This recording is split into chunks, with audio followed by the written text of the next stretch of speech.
Salut les Européens, bienvenue dans Vox Pop. Cette semaine, nous sommes à Genève et nous allons vous parler des réfugiés, des migrants et du marché du travail européen.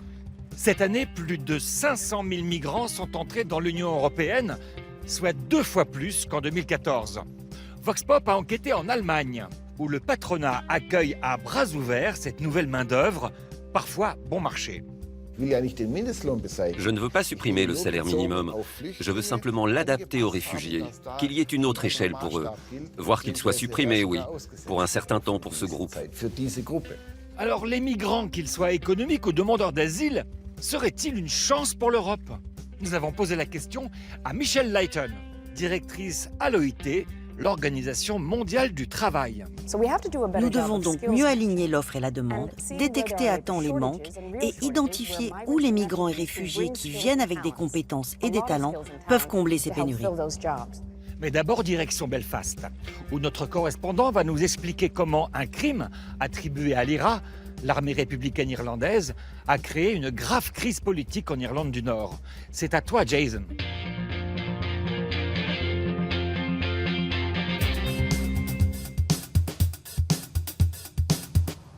Bonjour Vox Pop, je suis à Belfast pour vous raconter comment le meurtre d'un ancien membre de l'IRA a déstabilisé l'Irlande du Nord. Le 12 août dernier, dans un quartier catholique de Belfast, alors qu'il rentrait chez lui, Kevin McGuigan est assassiné. Un nouveau règlement de compte qui touche une figure de la ville.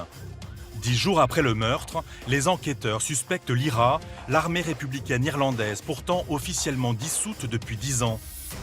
Fin août, le chef de la police fait une déclaration explosive. À ce stade, nous savons que l'organisation IRA continue d'exister. Mais elle a connu des changements importants depuis la signature de l'accord de Belfast en 1998. Selon cet accord, l'IRA devait pourtant déposer les armes après 30 ans d'une guerre civile qui a fait 3500 morts. Une condition pour que les unionistes protestants et les républicains catholiques du Sinn Féin puissent gouverner ensemble. Eamon Melly, journaliste, a couvert tous ces événements. C'est vraiment la première fois que le chef de la police a indiqué de manière aussi claire que des membres de l'IRA étaient impliqués. Il n'a pas dit « anciens membres », il a dit « des membres de l'IRA » et ça a commencé à alerter la communauté unioniste protestante. Quelques jours après le meurtre, la crise politique s'invite à Stormont, le parlement local. Monsieur le président de l'Assemblée, ça pue. Et tout le monde sait que ça pue. À la tribune, Denny Kennedy, un unioniste anti-IRA. Il vient d'annoncer sa démission du gouvernement. Stormont n'est pas juste endommagé. Stormont est brisé. Et la confiance est brisée. Selon lui, les républicains du Sinn Féin avec qui il partage le pouvoir n'ont jamais vraiment dissous l'IRA, sa branche armée. Sinn Féin devrait être exclu sur cette base. Nous ne pouvons absolument pas tolérer qu'un parti, membre du gouvernement, entretienne encore des liens avec une organisation paramilitaire comme l'IRA. Alors, l'IRA existe-t-elle encore? Danny Morrison est un ancien membre de cette armée de l'ombre avant de devenir porte-parole du Sinn Féin. Pour lui, l'exploitation politique de ce meurtre est une manœuvre. Les personnes qui ont le plus de mal à accepter la paix et l'égalité sont les unionistes, parce que pendant 50 ans, ils ont voulu croire que c'était un parlement protestant pour des citoyens protestants et que les catholiques étaient des citoyens de deuxième classe. C'est pourquoi c'est complètement faux et artificiel de dire que l'IRA existe. L'IRA n'est plus une menace. Ceci est une ruse, c'est faux et ça ne va pas fonctionner. Pourtant, personne ne croit vraiment à la disparition totale de l'IRA. Et surtout pas Anthony McIntyre. Emprisonné pendant 18 ans pour ses activités au sein de l'armée secrète, il participe aujourd'hui à des travaux de recherche sur l'organisation. L'IRA existe et n'a cessé d'exister ces 10 dernières années. Elle était en sommeil, mais elle a toujours été là. Sinn Féin nie l'existence de l'IRA. Et nous faisons souvent la blague entre nous que 10 personnes sur 9 ne les croient pas. Selon moi, les dirigeants de Sinn Féin, Gerry Adams et McGuinness, peuvent imposer leurs conditions à l'IRA. L'IRA existe parce qu'ils le veulent bien et disparaîtra quand ils le voudront. Vrai ou faux, le meurtre de Kevin McGuigan en août dernier révèle que Belfast et ses accords de paix vivent encore sur les braises mal éteintes d'un conflit sanglant. Jason Walsh, hello. Bonjour John Paul. How are you? Très bien, merci. Ok. Selon toi, d'après ce que je vois dans ton reportage, l'IRA existe encore en Irlande. Sous quelle forme, à ton avis? L'IRA continue d'exister au travers d'activités caritatives et d'activités commerciales. Certaines sont légales, d'autres un peu moins, comme le trafic de diesel. Mais l'IRA existe aussi pour occuper le terrain, car à chaque fois qu'une branche de l'IRA disparaît, une nouvelle branche surgit pour la remplacer. Une des raisons pour lesquelles elle continue d'exister, c'est d'empêcher un nouveau mouvement qui pourrait récupérer le soutien de la jeunesse désœuvrée. Ok. Tu es né, toi, à Belfast, t'as grandi là-bas. Est-ce que tu sens la tension? Est-ce qu'elle est palpable? La tension n'a jamais disparu, en fait. Il y a de plus en plus de murs qui séparent les lieux protestants des lieux catholiques dans la ville. Si vous regardez ces dernières années, de sérieuses émeutes ont eu lieu au sujet du drapeau. Les loyalistes voulaient que le drapeau britannique flotte tous les jours, mais le Conseil a voté pour qu'il ne flotte que les jours spéciaux. Nous avons eu plusieurs semaines d'émeutes intenses. Jason, t'es catholique ou protestant, toi? Élevé catholique, famille mixte. Ok, donc tu peux voir les deux côtés. Un peu des deux, oui. Thank you, Jason. Merci beaucoup. Je vois que t'as remis ta cravate pour aujourd'hui. See you soon on Vox Pop. Bye bye. À suivre dans Vox Pop, comment l'Allemagne sélectionne les migrants pour son marché du travail. Et une rencontre avec Michelle Lighton, une des directrices de l'Organisation mondiale du travail. Des réfugiés au secours de l'Allemagne, c'est l'enquête de Vox Pop.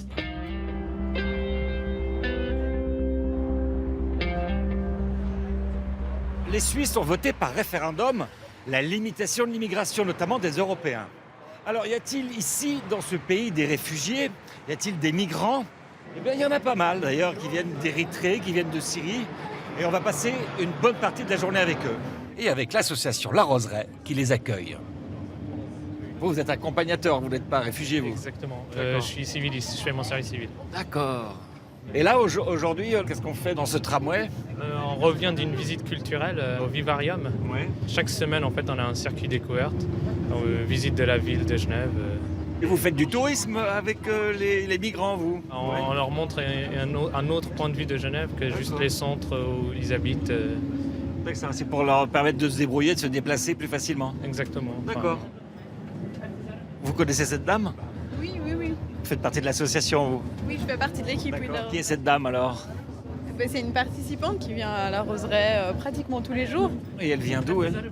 Sud-Soudan, Khartoum. Ouais, c'est la guerre aussi là-bas, hein, au Sud-Soudan. À Genève, le centre d'accueil La Roseraie reçoit les personnes migrantes pendant la journée. 30 000 visites en 2014 pour des conseils pour trouver un travail, de l'aide à l'écriture des CV, mais aussi convivialité et détente. C'est quoi votre nom? Je m'appelle Lilaz, j'habite à Genève, Ouais. j'ai venu du Kosovo. Et vous travaillez ici? Non, pas de travail ici. Non? Mon frère ici, Ouais, ma famille ici. d'accord. Et la Roseraie, ça vous sert à quoi, la Roseraie? Pour parler français ici. Pour apprendre le français? Oui, c'est français ici. D'accord. Ouais. Dans la salle de réunion, c'est maintenant l'heure du pique-nique. Bon appétit, messieurs. Cool. En février 2014, la Suisse a voté la limitation de l'immigration, et notamment des Européens. Donc, il y a encore des migrants en Suisse, ça existe, ça. Ils passent la frontière. Bon, de toute façon, ce qu'on sait, c'est qu'il y a une partie des emplois qui ne trouvent plus forcément de personnes compétentes ou volontaires.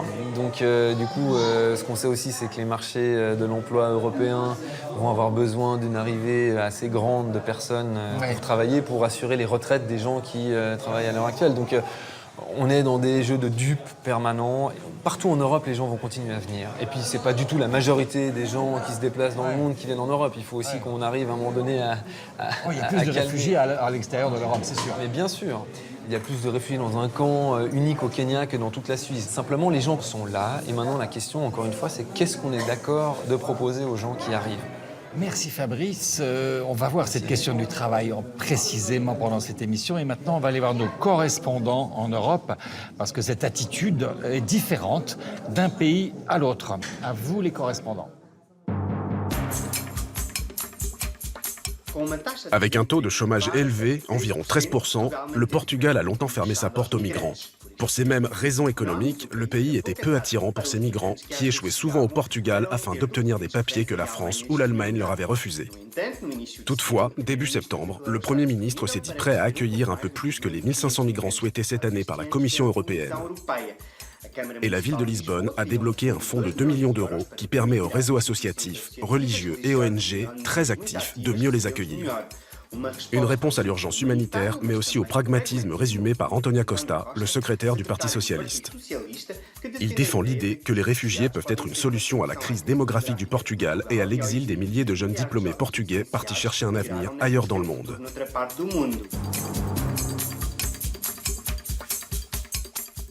Malgré les critiques sur sa gestion des réfugiés syriens, la Grande-Bretagne en accueillera non seulement moins que ses voisins, mais leur impose des contrôles plus stricts. Les demandeurs d'asile ne sont pas autorisés à travailler au Royaume-Uni avant les 12 mois qu'il faut au gouvernement pour instruire leur dossier.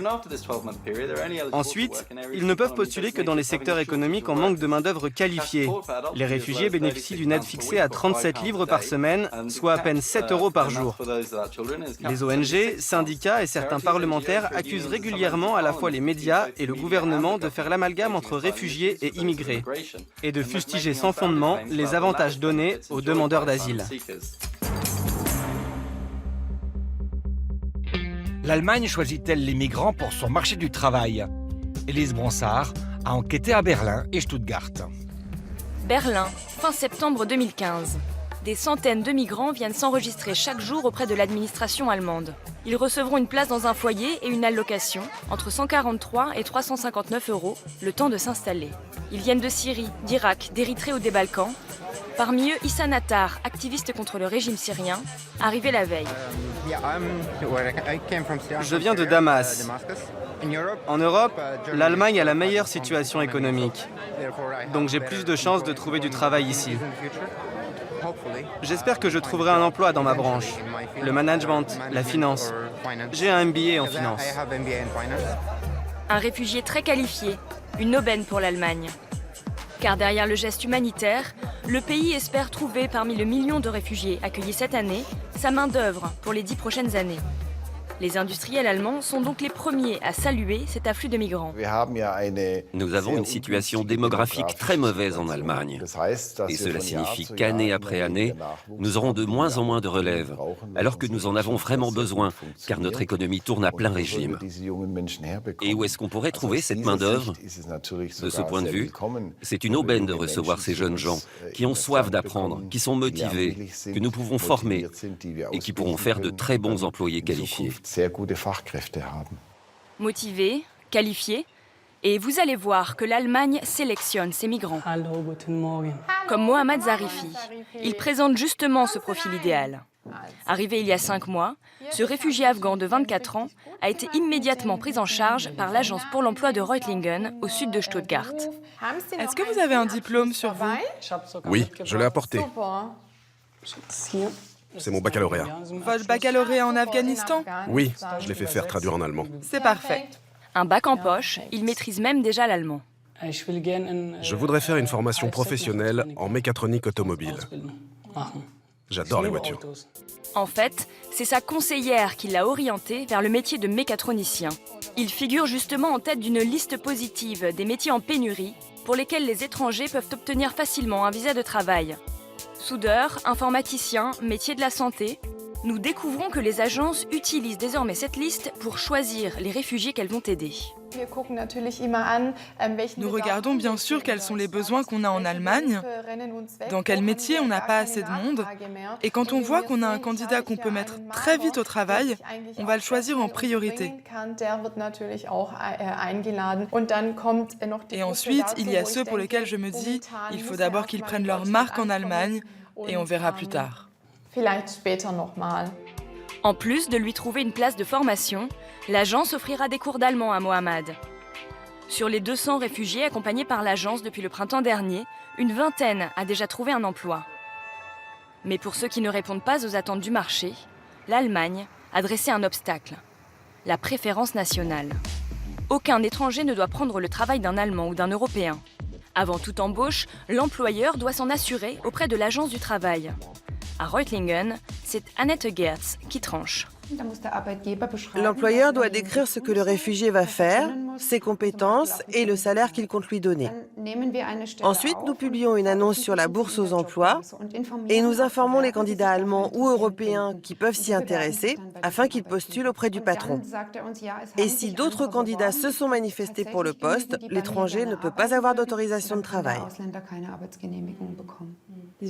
Cette préférence nationale, n'est-ce pas une façon de créer des citoyens de deuxième classe ? Oui.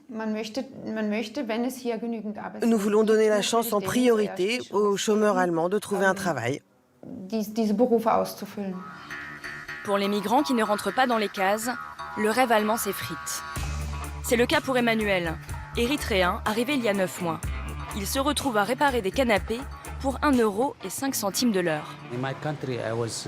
Dans mon pays, j'ai obtenu un diplôme de comptable et je travaillais dans les assurances. Mais c'est très différent. Oui, en effet, oui. Son métier n'est pas sur la liste des emplois à pourvoir en Allemagne et Emmanuel est un peu trop âgé pour reprendre une formation. Mis sur la touche, il a été recueilli par une association de réinsertion. Pourquoi vous acceptez ce travail? Ce n'est pas très bien payé. Oui, mais c'est mieux de travailler ici que de passer son temps à dormir ou à manger. Ici, je peux apprendre un peu l'allemand et me faire des amis. Pour lui, le chemin vers l'emploi sera long.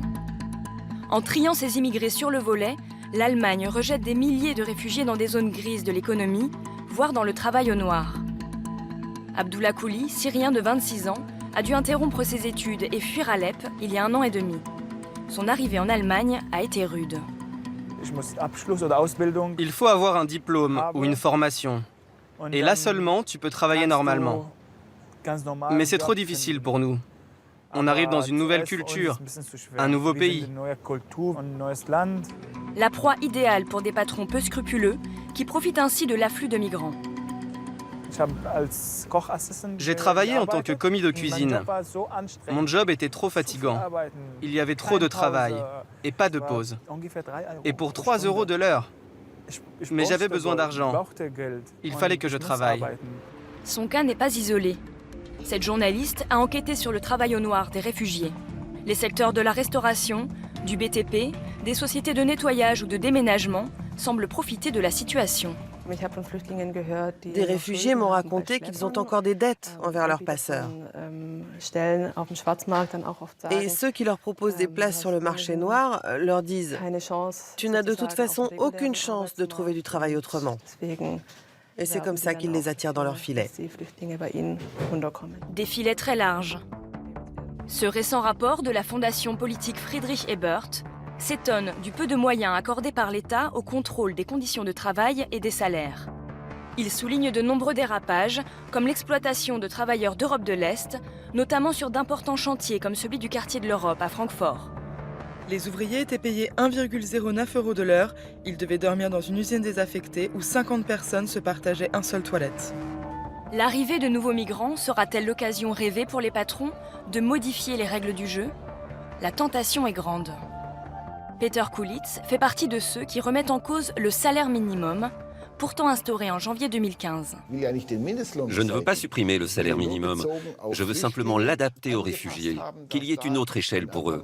Voire qu'il soit supprimé, oui, pour un certain temps pour ce groupe. Mais qu'est-ce qui est le plus important?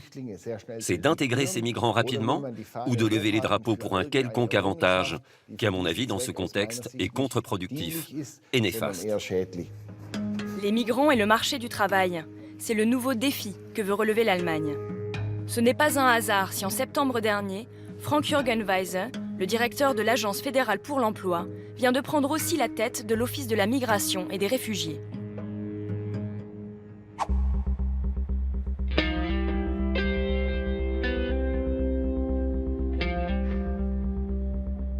Et si cette vague d'immigration, qui fait peur à certains, était en fait une chance pour l'Europe qui a du mal à faire des enfants? C'est en tout cas ce que pense Michelle Lighton, une avocate américaine, directrice de la branche immigration à l'OIT, l'Organisation internationale du travail, basée ici à Genève. Bonjour. Bonjour, venez, on va par là-bas, j'ai un beau cadre à vous. Voilà, je vais vous installer ici, vous avez des marques. Voilà. Madame Layton, vous êtes une avocate, c'est ça? Oui. Vous venez de San Francisco. Vous êtes avocate, vous enseignez aussi? Oui, j'ai enseigné le droit en fait à l'université de San Francisco. J'ai aussi été responsable de leur centre de droit et justice internationale, où j'ai travaillé pendant des années sur des projets à but non lucratif, sur les questions de migration et développement et sur les droits de l'homme. Donc vous travaillez pour l'OIT. Quel est votre travail exactement? Quel est le travail de l'OIT? L'OIT a été fondée en 1919, donc il y a presque 100 ans aujourd'hui. À l'époque, elle a été associée au traité de Versailles. L'idée était que la création d'emplois et la prospérité économique, si elles sont partagées par tous, pourraient faire progresser la richesse, la paix et la sécurité partout dans le monde. Mais la mission principale, à l'origine, c'est de protéger tous les travailleurs, peu importe où ils se trouvent, même ceux qui travaillent dans un pays autre que le leur. Par conséquent, on peut dire que les travailleurs migrants font partie depuis de longues années du champ d'action de l'OIT. Donc on est ici pour parler de l'immigration, de ces personnes qui viennent en Europe pour trouver du travail, ou par peur de mourir. Ce que vous pensez, vous, c'est que ce devrait être plus simple pour un migrant de trouver du travail dans le pays dans lequel il arrive, c'est ça? Alors oui, parce que si les réfugiés ne peuvent pas travailler légalement, ils vont forcément trouver d'autres moyens, souvent issus de l'économie clandestine, pour gagner de l'argent et aider leur famille. Par conséquent, il faut leur faciliter l'intégration dans le marché du travail, notamment là où on a besoin de main-d'œuvre. Et ça va faire une vraie différence quant à leur capacité à s'intégrer et tout simplement à survivre. De plus, ça va réduire les tensions à l'intérieur des pays d'accueil. Je pense qu'il ne faut pas isoler les migrants et les réfugiés et en faire des éléments criminels. Ce que nous devons faire, c'est au contraire de nous rassembler et d'identifier les pénuries de main-d'œuvre, les besoins des régions et entre les régions elles-mêmes afin de permettre un flux contrôlé et plus sûr pour les migrants et les réfugiés. Ça veut dire que nous, les pays d'accueil, nous devrions choisir la migration que nous voulons? Eh bien, la plupart des politiques de migration consistent déjà en cela, mais c'est rarement lié au marché du travail. L'immigration crée des problèmes, mais représente également une opportunité. Vous dites que c'est une chance, mais souvent les gens, ils ont peur. Ils disent on a des problèmes d'emploi, et de nouvelles personnes arrivent et vont prendre notre boulot. Écoutez, cette peur existe. Et je pense qu'il faut reconnaître que certaines personnes ne sont pas rassurées par rapport au manque de cohérence, justement, sur la gestion du flux de réfugiés. À présent, les politiques qui gouvernent cette crise de migrants, cette crise de réfugiés, sont réellement fragmentées. Il n'y a pas beaucoup de cohérence, et cela provoque davantage de peur chez les gens. Mais bien sûr qu'il y a des opportunités, un tas d'opportunités pour ces réfugiés. C'est ça votre mission, trouver des politiques pour faire face à ces problèmes, qui ne sont pas vraiment des problèmes, mais des événements normaux. Est-ce que vous avez des exemples concrets? Oui, par exemple, il y a un énorme problème d'adéquation entre les compétences et les métiers en Europe. Un rapport que nous avons publié l'année dernière a démontré que 25 à 45% des travailleurs en Europe sont mal assortis avec leur job. Ils sont soit trop peu qualifiés. Cela engendre d'énormes problèmes de productivité et d'insatisfaction des travailleurs. De plus, les employeurs se plaignent de la pénurie de main-d'œuvre. Nous devons donc mieux aligner l'offre et la demande, détecter à temps les manques et identifier où les migrants et réfugiés qui viennent avec des compétences et des talents peuvent combler ces pénuries. L'Allemagne, a ouvert ses bras. Tout le monde a été surpris, bien sûr. Puis on s'est dit, en fait, ils ont besoin d'effectifs et ils ne font pas d'enfants. En France, nous, on fait des bébés. Qu'est-ce qu'ils sont en train d'inventer, là? Est-ce qu'ils sont pragmatiques ou ils se rendent service à eux-mêmes? Non, je pense qu'il faut bien voir qu'on est face à une crise humanitaire d'une ampleur comme on ne l'a jamais vue depuis la Deuxième Guerre mondiale. Par ailleurs, l'Europe, d'une manière générale, comme la plupart des pays à haut revenu, doit réaliser qu'un changement démographique est en train de se passer, celui des sociétés vieillissantes. Nous sommes une société vieillissante. Ça veut dire qu'aux États-Unis, en Europe, en Asie, il y aura une importante pénurie de travailleurs. Une étude démontre que les migrants compensent déjà en grande partie cette pénurie, et ça depuis longtemps. Aux États-Unis, ils comblent 47% de la pénurie de la dernière décennie. En Europe, ce sont 70% de migrants qui compensent ce manque dû au déclin démographique. La force de travail est une notion cruciale dans la gestion des migrants et on y voit, nous, une source potentielle de croissance et de prospérité en Europe. On a besoin d'eux, c'est ce que vous dites. Dans le futur, on en aura encore plus besoin. Mais quel est le prix? Quel est le prix d'un réfugié, d'un migrant avant qu'il ne travaille et contribue à la richesse du pays d'accueil? Les études montrent que l'impact des migrants sur une économie est plutôt neutre. Cela n'augmente pas le coût, mais c'est plutôt en fait une source précieuse pour les retraites et pour le système de santé. Ça apporte de nouvelles recettes pour les impôts et ça contribue à la mise en place de services publics et d'infrastructures. Donc, les migrants qui ne restent que temporairement ne profitent pas de ces services. Ils travaillent quelques années, ils contribuent aux impôts et puis ils partent. Ceci doit être pris en compte. Quelque chose que je ne comprends pas. On a besoin d'eux, ils ne nous coûtent pas d'argent, souvent même ils rapportent à l'économie. Pourquoi on en a peur?